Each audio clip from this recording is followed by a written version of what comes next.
everybody. Welcome to Charts and Hearts. I'm Sarah, and she's Lindsay. And together, we're working our way through an epic list of rom-coms in order to find and categorize tropes in the hopes of creating the nerdiest spreadsheet podcasts have ever seen.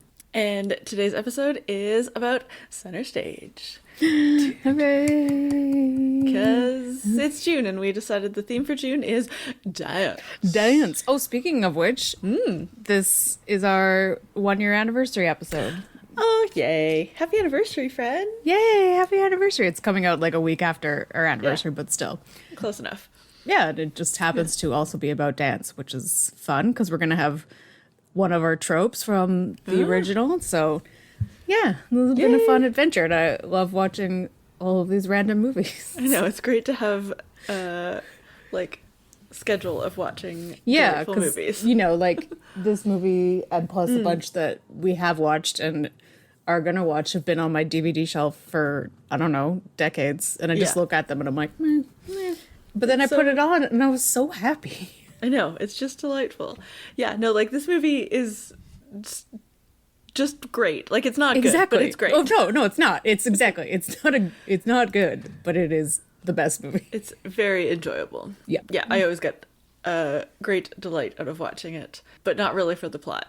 Like it's not Well, no, because why? You don't need to know the plot, and if you look at the plot, it makes absolutely no sense. Yeah, like don't pay too much attention to the plot. It's just there for having dance numbers.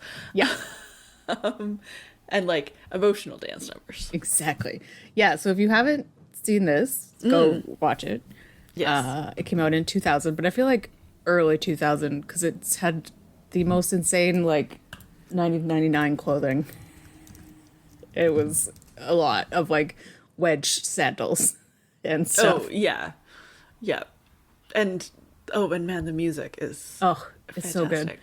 Yeah, so it's about some people starting at a dance school and a ballet school. And they dance and they find themselves. And that's it. That's the plot. Yeah. Yeah. They dance and they have feelings and they make friends and... Yeah, and then they dance their feelings. Yeah. That's they the dance end. their feelings and there's shenanigans and it's great. Yep. Highly recommend. Yeah. So yeah, we're going to kind of assume that the plot doesn't matter and or you know the plot. Okay. Observations. Yes. So my first one that like came back to me in a flashback of watching this movie like intensely for the first, I don't know, 5 years it came out. How does this school work? Yeah. Are they 19? I feel like it's first year. It's like I feel like they're in like equivalent of university. Like so like are they taking classes? Are they getting like a BFA in dance? Maybe. Like, yeah, Because, do they take, like, business classes and music theory and whatever other classes? And stuff like that, because, like, so. Maureen's been there since she was 9, so what did she go to school for? Yeah, well, like, I know there's, like, the ballet academies, which I guess this is. So, or is this, like, grade 12? No, because they were talking about applying to college, like, going to college. Like, yeah, you could go as an option. No, but, like, as an alternative, like, instead of this, so she had graduated. Yeah, I guess so. I don't know. But yeah, I don't know if they take classes. But I know, like, when Maureen would have been there when she was younger, she would have danced, like, a few hours a week or a few hours a day and then had, like, normal school. Yeah. Well, because kind of normal school. And then at some point she's like, if anyone needs me, I'll be in the library. So, like, is she not graduated yet? Yeah, or is she, like, taking her GCEs? Or I'm confused. Yeah, I don't know. It doesn't really matter, but it is confusing. I know. It just is one of those things that I was like, somebody please explain this to me. What are these people doing? And also, like, why is Eva always late? Is she in class? Is she working at a job and then we just don't know about? Yeah. Like, yeah, who knows? But also, like, of course they give the like one of the 2 black students the bad attitude. Of course. Yeah, because but like obviously. Even when she's trying, she's like, "I'm sorry, I'm late." I'm like, "But well, why were you late?" Yeah, I know. It's unclear. Yeah. Maybe she just like loves dancing so much because you see her dancing like by herself. So maybe she just like gets distracted and just dances by herself. Yeah, and then forgets to have class. Maybe. Yeah, I like that idea. Yeah. My other big thing is Cooper and his. It's all of his fault, and like, of course. Setting aside the fact that he's older than her by probably like a decade. Yeah. Yeah. Okay. So Cooper Nielsen is like the male principal of the company / like choreographer. So he would be at least 25, and Jodie is 18. 19. Yeah. And he is in a position of power. So that's 2 strikes against him. So bad. But then they have fully consensual sex, which is fine. And then she acts... consensual as it can be. Yeah. Yeah. And then she acts like they are together. Mm-hmm. But as far as we can tell, they've never talked about anything. And so, like, a lot of that is Jodie being a 19-year-old and not knowing how to be... Yeah, like how to have a conversation. What boys are supposed to be doing if you think they're your boyfriend. But also... He's like, oh my God, she won't stop leaving me alone. I'm like, but you've never talked to her. Talked to her and had a conversation other than like, let's have sex? This was nice. Yes. But that was all that it was. Like, just say it. You obviously seem to be fine with like doing that with lots of other girls, which is fine. That's your life. But like, just say that to her. Yeah. Yeah. And like, if she doesn't get the message, like, it's not her fault. Tell her. Yeah. Tell her. Like, she's showing up at your performances thinking that she's your girlfriend. Yeah. Oh, that, like, when she's watching from backstage and I'm just like, you can't just do that. Like, no matter, like, even if she was his girlfriend. Like, yeah, you can't do that. You can't just randomly be backstage at some random ballet performance. Like, not how it works. Yeah. Yeah. So the cast in this is super random. Yeah. Super random. There are, like, a lot of the dancers are actual ballet dancers. Like, the main girl is, I think she danced for, like, San Francisco or something for a while. Yeah. And, like, Zoe Saldana was a dancer before she was an actress. The main, like, Cooper Nielsen and the other sort of main student guy are both actual ballet dancers. Yeah. Yeah, like, I guess Maureen is, like, the main one who isn't. Mm-hmm. She must have had some kind of... Yeah, like... dance. She's never been a professional dancer, or like they just did lots of body doubling for her. Well, like there's definitely times where she's close up of her, like above, she's doing arm work, but exactly, yeah. I don't think she does like point shoes. I don't think she goes on points at all. Yeah, which is, and she is, of course, from 10 Things I Hate About You. Mm-hmm. So great. And then Ilya Kulik is in this. Yeah, for figure reasons. He was trying to like have a career, I guess, as an actor, I think, and. You know, like, if you know anything about figure skating, like we do, you would take ballet. So he would have he has enough ballet knowledge to get through in this. Like, obviously, he's a body double in the end scene. Yeah. But the rest of it is him because he knows how to hold himself properly. Because that's part of his job as a figure skater. Yeah. Yeah. Yeah. And because it's a male dancer, he doesn't have to be on point. So that's like the big tell. Like, it takes months and months and months of training, if not years, to be able to even fake point, let alone do it well. Yeah. Yeah. Yeah. And then there's Peter Gallagher, everybody's fave. Just there, being awesome. The like lady head of the company, she's in like one of the Star Trek movies. She's in Star Trek Insurrection as like a alien lady that Picard. Yeah, she's also, right after this, she was in Spider-Man 2 as Doc Ock's wife who dies. And also she is the voice of Mother Gothel. Wow, I didn't know that. I know, I always think it's Bebe Neuwirth, and it's not. Yeah, that's so it's cool. Her. I know. Yeah, and then there's just a multitude of spectacular dance numbers. There's so much good dancing in this. Yeah, like when she goes, so she, she's feeling her feelings and not fitting in well at the dance company. And so she goes and like takes just like a regular, like non-ballet dance class. And it's so great. Ugh, I know. Do you know the full warm-up routine? Because I did for a long time. Oh, I'm sure I did. Do I now? No. No, but it wouldn't take me very long to pick it back up. Oh, and like, what a great use of that song. Like, I know Mandy Moore is like this actor, whatever now, but like, that's my Mandy Moore. Yeah, no, me too. Well, because it was also one of those weird things where she's got 2 songs on the soundtrack, and like, I Want to Be With You. The music video has some of the dancers in it, so that's like the official movie song. Yeah. Yeah. And then so Candy's strange. Here, but also like Jamiroquai also has 2 songs. Yeah. So like, whatever. And I was already obsessed with Jamiroquai when this movie came out, and then I became more obsessed. And I was obsessed with him because of that music video. And it's so funny because Canned Heat is in this, and then Napoleon Dynamite came out. Right. So everyone's like, "Oh, Canned Heat." I'm like, "No, guys. Yeah, no. No. I already knew that. Oh, so You great. think this dance routine is good. Yeah. No, it's just really good. And then everything turns out great at the end. Yeah, they do some speed choreography. Yeah. Yeah. I mean, because it's like a student showcase, and like the whole thing about being a professional dancer is that you have to be fast at learning choreography, but like the choreography doesn't happen quickly. The learning of it usually happens quickly. Yeah, exactly. Like he doesn't know what he really wants yet. Yeah, he's like workshopping it in the moment with them. Yeah. Yeah. And there's a lot of like people just walking in the background. So yeah. I'm like, feel bad for those people. Yeah. But the core in Cooper Nielsen's ballet, like they just get to sort of be in a line and walk back and forth on point. Yeah. Oh, and then they do the little kicky thing when they pan up from the ground. Yeah. Yeah, the girls do have more, but the boys in that core are just there boys in that core? Just in the background of the pas de trois. During the walking. Yeah. Yeah. Yep. That's it. Yeah. Well, but even like the main Charlie guy for like the first until the pas de trois just stands and walks slowly.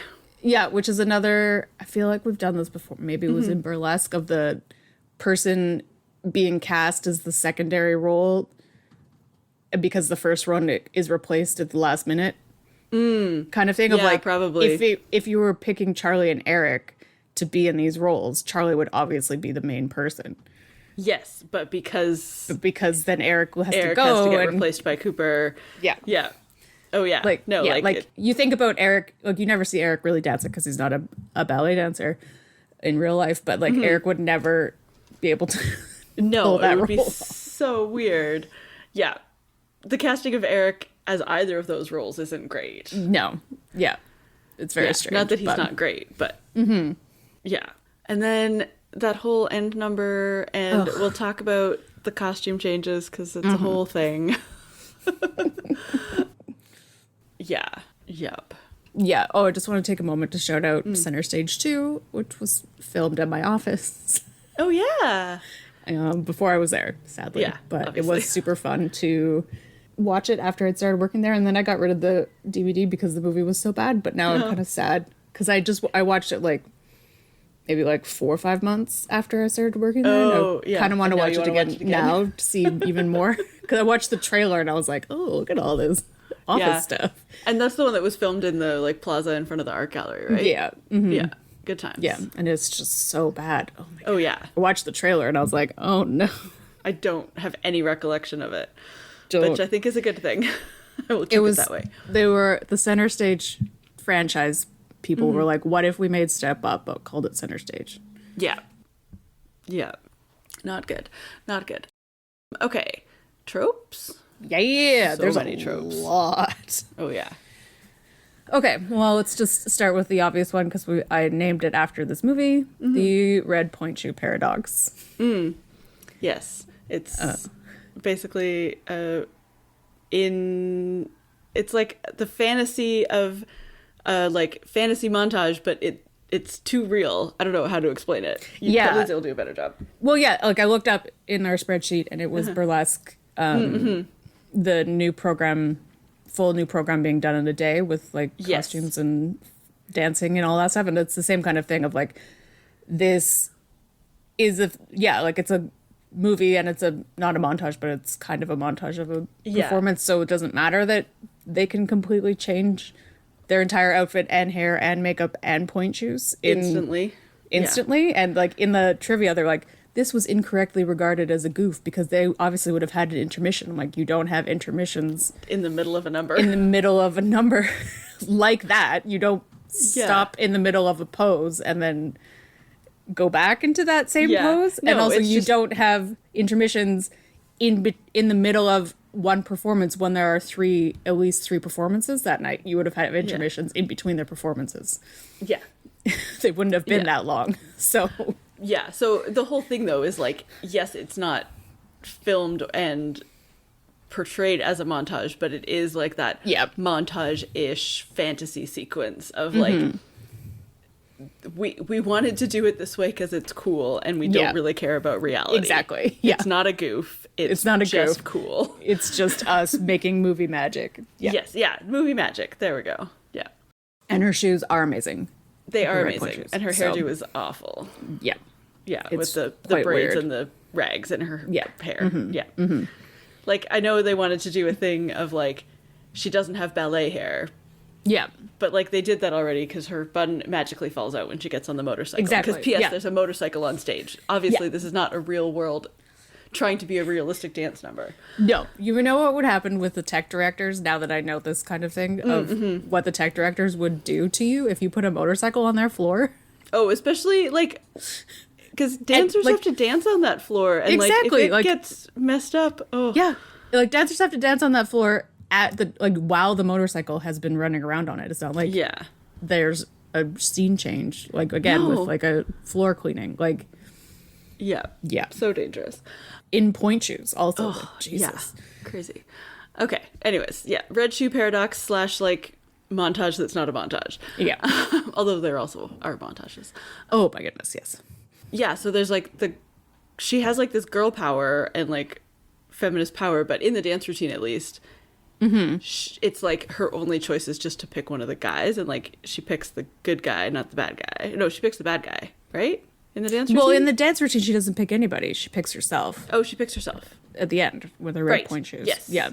Okay, sorry, I got them backwards. Yeah, so in the dance routine, she picks red point shoes over boys, which, good job. But then, in real life, she picks...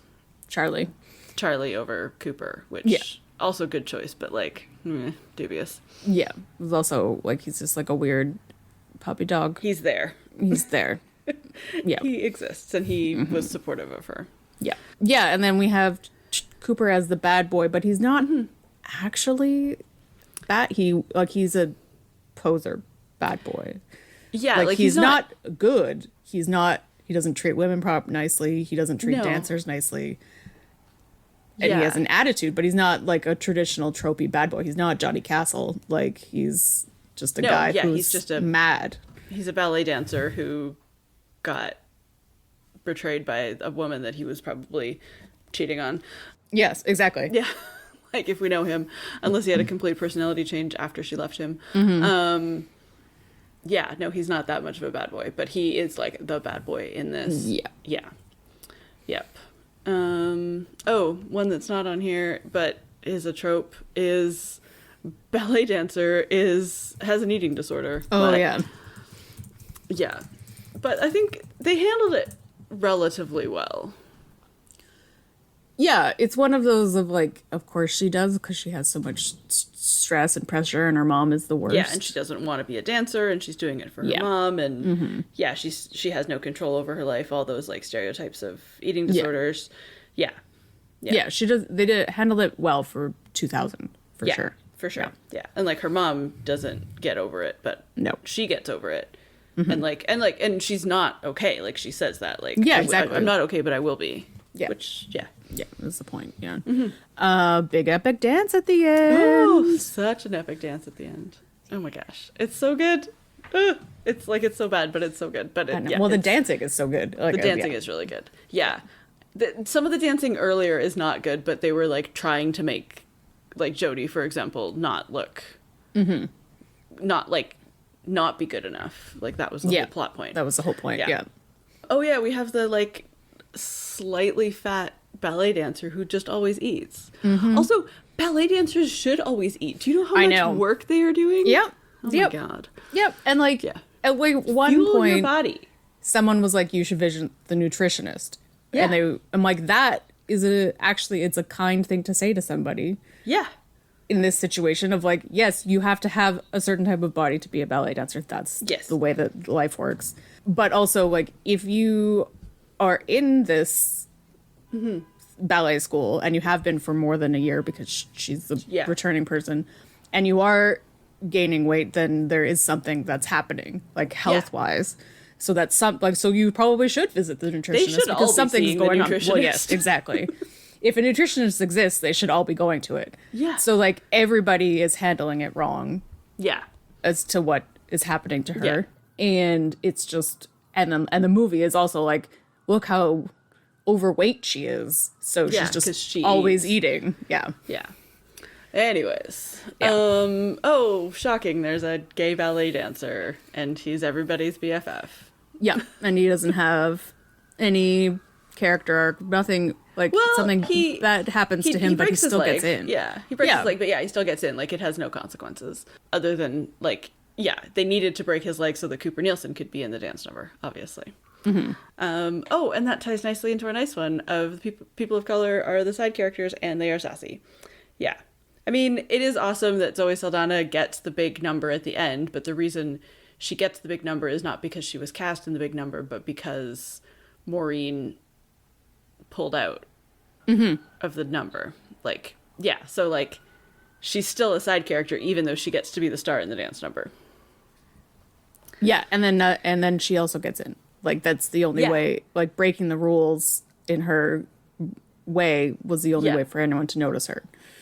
Also. Yeah, it was, Yeah, her own merits of, like, getting into the school and being a dancer weren't enough for her to be enough. Yeah. Exactly, yeah. Blah. Okay. Anyways, Lindsay, does this movie pass the Bechdel test? Yes. Yeah. Talks about ballet all the time. And, ballet careers, all of the above. So great. Yeah. Okay, let's make a little dance number pie. Dance pie. It's a dance movie, so obviously there's a solid chunk of montages. Oh my god, there's so many, and they're dancing so much. And there's a lot of outfit changes and hair changes. That was a big thing that, in the 2000s of, like, me being obsessed with her hair and just, like, all the things. Yeah, I don't know, like 25? Mm-hmm. We got a lot of things to go in this pie. Yeah. Okay, next up we've got Jamiroquai. Yeah, he's in the opening credits and then obviously in the end dance number, but it's just so important. Yeah, and also, like, ties it to a time. Mm-hmm. I mean, the Mandy Moore does too, but... Yeah. I don't know, like... 15? 2000s clothes. Oh man, the 2000s fashion. Oof. The flip-flops, the... Low-waisted pants. Low-waisted pants, the dresses that just, like, spaghetti strap dresses. Yeah. Oh, Emily's wearing a velvety flower dress, like the flower, you know how the flowers were, like, slightly raised and it's velvety? Yeah. I had one of those. Yeah, textury velvet pattern thing. I don't know, maybe another 15? Mm-hmm. Yeah. Charlie swoon? Yeah, this is definitely young me. Yes, 16-year-old me swooning over him. Although when him and Cooper do their jump off, I still swooned a little bit now. I was like, get it, Charlie. Yeah, it's like talent swoon. 10? Yep. Okay. Peter Gallagher's eyebrows. They're very important. And he is a mean, but he's actually, he's doing his job. Yeah. But he's still kind of an asshole. Yeah. 15? Yeah. I did just have a caveat. I did just remember, like, he's doing his job and he's mean to them, but he did actually steal Cooper's girlfriend and marry her. So yes, it's true. They were having an affair. Yeah, no, they had an actual beef. Yeah, no, but in terms of, like, I don't know, that's like his personal life, like his professional thing is... Yeah, his attitude towards his dancers is actually fairly appropriate.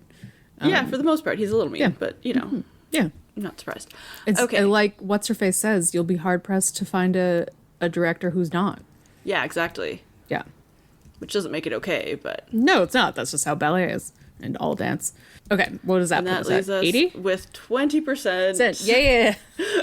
The red ballet shoes. Yeah, they're very, very important. Yeah. But also, like, overall ballet shoes in general, because, like, the whole beginning is a montage of them all point shoes. Beating up their point shoes. Yeah, and don't forget, you have to have shots of how bad their feet look underneath their point shoes, because otherwise you're not making a ballet movie. Nope, you are not. You are not. Okay, Lindsay, what do you think about Jodie and Charlie? Will they stay together? Will it be a successful dance company of her dancing for Cooper, being funded by the old widow? Old lady? Well, the old lady has a lot of money. Mm-hmm. So I think it depends on if Cooper hired a business manager. Yeah. And let them do their job. Yeah. Yeah. then yes, because he is a decent choreographer for one thing that we saw. Yep. So I think that maybe that will be okay. It's going to have a high gossip value for a while anyway, so people will go to it. Yeah, that's true. That's true. And then, yeah. Jodie and Charlie, I don't know. I think they would last, like, if they're both dancing in New York, probably, because, like, you know, I'm sure they have a crazy schedule, but they'd have the same crazy schedule. Yeah. So I think... But, like, as soon as one of them ended up getting a job out of the city, I don't think they would make it. I don't think it would last, yeah. No, I think it would be, you're here, I'm here, you know what we can talk to each other about our jobs kind of thing. Yeah. So I think maybe if as soon as they hit a problem, it might dissolve. Yeah, exactly. Yeah, exactly. Yeah, I don't think they're long for this world, but I think I don't think that's a bad thing. I just I don't think so either. I think the right relationship in that moment. And again, and like if she learns how to talk to boys about what she's looking for in a relationship, then who knows? And he might get that out of her because he's a sensitive boy. So indeed, yeah. Who knows? Anyway. What's next for us? Ooh, yeah, more dance. More dance. We've got a movie that I forget. Shall We Dance? Yes, we've got Shall We Dance coming up next in a couple weeks on this feed. It's I'm sure I've seen it, but I don't have any recollection of it. Same. It'll be great. And then on our Patreon exclusive feed, we've got, oh man, I'm very excited. We're doing Save the Last Dance. Yeah. Sticking with hard 2000s movie. Yep. I'm assuming. Well, I think it's like maybe it's 2001, but same gist. Same vintage, different dance style. Yep. Yeah. Yep. So good. So yeah, it'll be interesting to compare and contrast, like watching them pretty close to each other. Mm-hmm. Yeah. I feel like there's a lot of similarities. Oh man. Yeah, so that brings us to the end of this episode. You can send us a rating or a review wherever you get your podcast. You can find us on social media. We're at Charts and Hearts Podcast on Instagram and Facebook, and at Charts and Hearts on Twitter. You can also head to our website, chartsandhearts.com, where you can submit your suggestions for rom-coms and tropes for us to add to the list. And you can check out our Patreon at patreon.com/chartsandheartsclub for that episode, plus a full year of other ones. And we also have a fun Spotify playlist for our patrons, which will now have more Jamiroquai on it. And also more Mandy Moore, because that's how we roll. Yeah. Let us know your thoughts on this movie. And in the meantime... I'm not dancing for them anymore. I'm dancing for me. Could we have picked another quote? No. No. Definitely. Well, rules. You can't say I'm putting out my cigarette with a point shoe, so you have to pick that line. That's how it works. That's the rules. Okay, bye. Bye.